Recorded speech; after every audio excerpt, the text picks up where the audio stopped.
Trucks. Sir Handel and Peter Sam had hard work while Scarlowy was away. The owner gave them buffers and even bought a diesel named Rusty, but Sir Handel grumbled continually.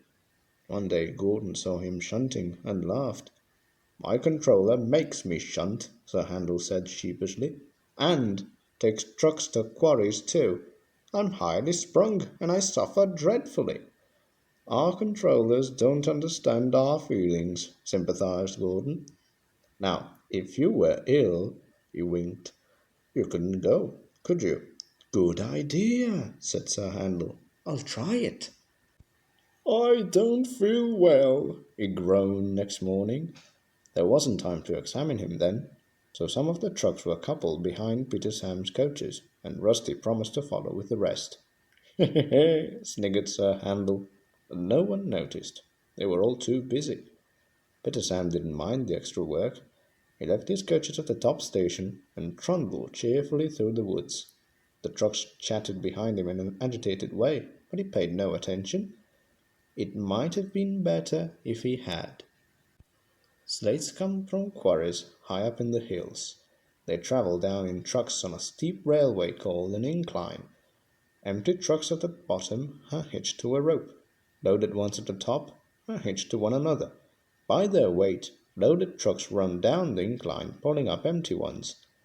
There are strong brakes in the winding house at the top to prevent loaded trucks from running down too fast. The ropes are very strong too, but in spite of this, trucks sometimes play dangerous tricks. Peter Sam never bumped trucks unless they misbehaved. Sir Handel bumped them even if they were good, so they didn't like him and played tricks whenever they could. Peter Sam pushed the empty trucks to a siding where his fireman hitched them to the rope. Then, on another siding, he pulled back some loaded trucks. With these in front of him, he stood waiting.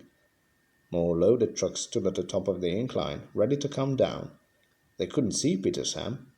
They thought he was Sir Handel and wanted to pay him out. They began to move. "Faster, faster!" they grumbled. They reached halfway, gathering speed. Scrag him!" they yelled. "No, no!" wailed the empty trucks. "It's Peter Sam! It's Peter Sam!" But it was no use.